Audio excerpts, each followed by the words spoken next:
अस्सलाम वालेकुम दोस्तों। तो आज की हमारी जो वीडियो का बेसिकली टॉपिक है कि मैं क्या जॉब करता हूँ दुबई के अंदर, मेरी क्या जॉब है, क्या जॉब रिस्पॉन्सिबिलिटीज़ हैं या उसके अलावा मुझे जॉब कैसे मिली। मेन चीज़ यही है, लोगों का क्वेश्चन यही आ रहा है कि सर आपको किस तरीके से जॉब मिली या आपने किस तरीके से अप्लाई किया था, क्या प्रोसीजर्स फॉलो किए थे, क्या चीज़ें आपको रिक्वायर्ड थी जिसके थ्रू आप जो है दुबई में आपको आसानी से जॉब मिल गई। तो देखिए यही चीज़ मैं आज डिस्कस करने वाला हूँ कि किस तरीके से मैंने अप्लाई किया था और आप उसी तरीके से उस चीज़ को फॉलो करते हुए आप आसानी से जॉब अपनी फाइंड आउट कर सकते हैं, क्योंकि ऑब्वियसली एक बंदा दूसरे के बंदे के एक्सपीरियंस के थ्रू ही अपने अपनी जो है चीज़ों को फॉलो करता है, ताकि उन्हीं चीज़ों को फॉलो करके वो आसानी से उस चीज़ को गेट कर सके जो किसी और ने अपने एक्सपीरियंस में या अपने जो है प्रैक्टिकल जो परफॉर्म किया उसके थ्रू वो उसने चीज़ गेट की। तो देखें, सबसे पहले तो मैं आपको सिंपल ये बताता हूँ कि देखें, मेरा तो सिंपल सीधी-सी मतलब मैं ये बताना चाह रहा हूँ कि मेरा बिल्कुल भी माइंडसेट नहीं था कि मैं जो है ना दुबई में आके जॉब करूँगा, ठीक है? तो फिर मतलब अचानक से, क्योंकि मेरे कुछ बेस्ट फ्रेंड्स थे तो वो डिज़ाइनिंग करते थे और जो है मेरे साथ ही उन्होंने 3-4 साल इंडस्ट्री में काम किया। तो फिर अचानक से उनकी जो है ना अरेंजमेंट दुबई की हो गई, यार मैं जा रहा हूँ विज़िट पे। तो मेरे दोस्तों ने बोला, यार मैं विज़िट पे जा रहा हूँ, एक काम करता हूँ, मैं विज़िट पे जा रहा हूँ और कोशिश करूँगा यार, यहाँ पर अपॉर्च्युनिटीज़ मुझे लगता है कम है अपने कंट्री में, तो एक काम करते हैं, वहाँ चलते हैं विज़िट पे और वहाँ पर जाके अप्लाई करके देखते हैं, इंशाल्लाह जॉब मिल ही जाएगी। तो मैं ख़ैर उस कंडीशन में नहीं था, क्योंकि ऑब्वियसली मेरे जो दोस्त थे वो मैरिड नहीं थे। लेकिन मैं मैरिड था, ऑब्वियसली एक लगी-लगाई जॉब को कोई भी मैरिड लाइफ़ में नहीं छोड़ के जाता। तो मैंने भी वैसे ही किया, मैंने बोला यार आप तुम लोग जाओ, अगर कोई अपॉर्च्युनिटी हुई तो मुझे बताना, तो मैं जो है इंशाल्लाह उसको मतलब उसको फ़ॉलो करूँगा जो भी तुम लोग करोगे। तो फिर मैंने जो है उन लोगों को, जब मेरे एक दोस्त ने फिर क्या किया, विज़िट पे वो आ गए। विज़िट पे आए, उन्होंने 3 मैक्सिमम 1 मंथ लगाया होगा विज़िट पे। मंथ से 2 मंथ के अंदर उनको ग्राफ़िक डिज़ाइनर की जॉब मिल गई और वो एक रियल एस्टेट कंपनी के अंदर एज़ अ डिज़ाइनर काम कर रहे हैं, उनकी प्रमोशन से रिलेटेड डिज़ाइन्स बनाते हैं। तो ये उनका प्रोसीजर रहा। देखें, इससे आपको 2 लोगों के एक्सपीरियंस मिल जाएँगे। एक वो कि जो मेरे दोस्तों ने किया, एक वो जो मैंने किया, ठीक है? एक तो आप लोगों को पता चल गया कि मेरे दोस्तों ने क्या एक्सपीरियंस किया और उनकी किस तरीके से वो आसानी से उनको डिज़ाइनर की जॉब मिल गई। इसी तरीके से अब मैं बताता हूँ भई मैं करता क्या हूँ? बेसिकली मैं हूँ एक software UI engineer, UI developer कह लें, सीनियर यूआई डेवलपर कह लें, फ्रंट एंड डेवलपर कह लें या एचटीएमएल सीएसएस डेवलपर कह लें, ये भी कह सकते हैं, ठीक है? तो ये जो है इस ये मेरा जॉब रोल है एक कंपनी के अंदर, जो कि मैं वहाँ पर अपनी रिस्पॉन्सिबिलिटीज़ को फुलफ़िल करता हूँ और कंपनी की जो भी डिज़ाइन रिक्वायरमेंट होती है, अकॉर्डिंग टू द डिज़ाइन में यूआई को डेवलप करके देखता हूँ और डिज़ाइन डिपार्टमेंट से रिक्वायरमेंट लेके यूआई डेवलप करके एक एपीआई इंटीग्रेशन मतलब फ्रंट एंड डेवलपमेंट डिपार्टमेंट को डिलीवर कर देता हूँ उस यूआई को।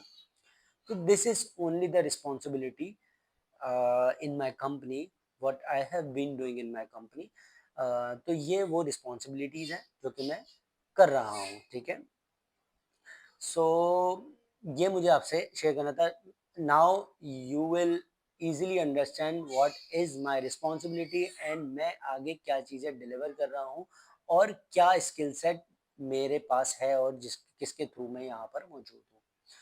एक तो ये हो गई। अब बात कर लेते हैं टू द पॉइंट, जिसके लिए शायद आप देखिए, कुछ लोगों का ये भी सवाल है कि मैं क्या करता हूँ, तो उनका ये क्लियर हो गया। अब चलते हैं इस तरफ कि मैंने जॉब किस तरीके से ली, ठीक है? एक तो मैंने सिनेरियो बताया मेरे दोस्तों ने किस तरीके से ली, तो मैं नहीं आया था, तो मुझे जॉब मिली अपने कंट्री से। इट्स मीन आप लोगों के 2 क्वेश्चंस इसमें क्लियर हो गए कि आपको अपने कंट्री से कैसे जॉब मिल जाएगी और यहाँ पर आके कैसे मिल जाएगी। दोस्तों का सिनेरियो से कैसे यहाँ पर आके और मेरे सिनेरियो से कैसे कंट्री से। तो मैं अपने कंट्री में फिर मैंने सोचा कि यार एक काम करता हूँ, अप्लाई करता रहता हूँ। मैंने फ़ौरन अप्लाई करना शुरू कर दिया। मेरी जो सीवी थी वो एटीएस फॉर्मेट में थी, ठीक है? एटीएस फॉर्मेट में देखिए, मैं सच बता रहा हूँ, मतलब मुझे खुद ही नहीं पता था वो एक एटीएस फॉर्मेट की सीवी है।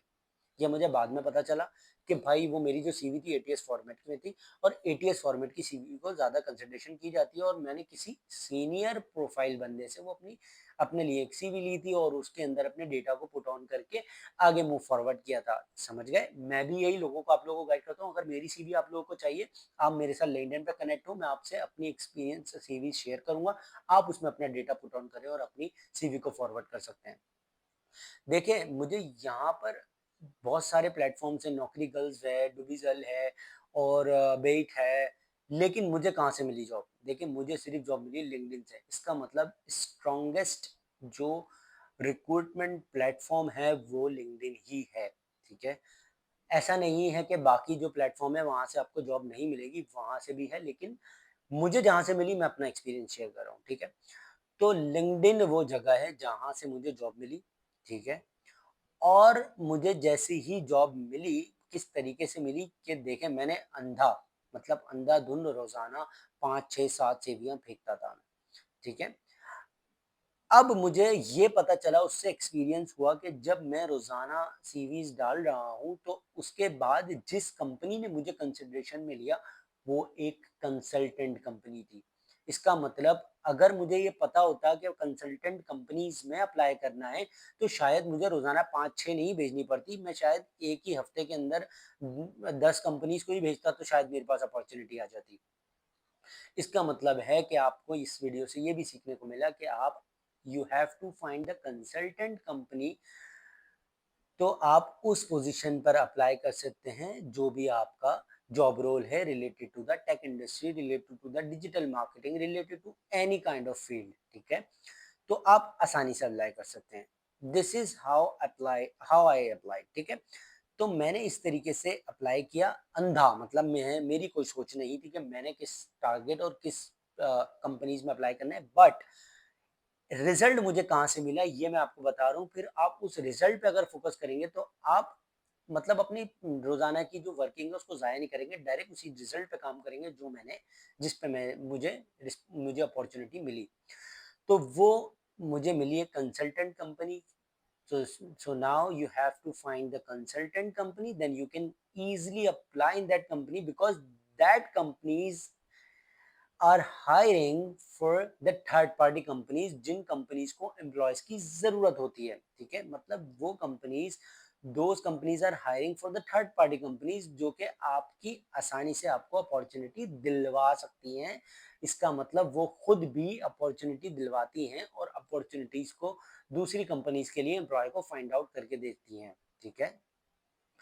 तो ये एक तरीका था जिसके थ्रू मैंने अप्लाई किया। उसके बाद थोड़ा लॉन्ग प्रोसीजर हुआ। देखिए, रिप्लाई आने में टाइम लगता है, मंथ तकरीबन 5 टू 6 मेरे इंटरव्यूज हुए जिसमें टेक्निकल, एचआर, उसके बाद प्रैक्टिकल मतलब देने के बाद है, उसके बाद उसके ऊपर डिस्कशन हुआ, इस तरीके से करके फिर फाइनल मैनेजर्स के साथ इंटरव्यू, इसी तरीके से मेरे 5-6 इंटरव्यू हुए, मेरे जो इंटरव्यू हुए।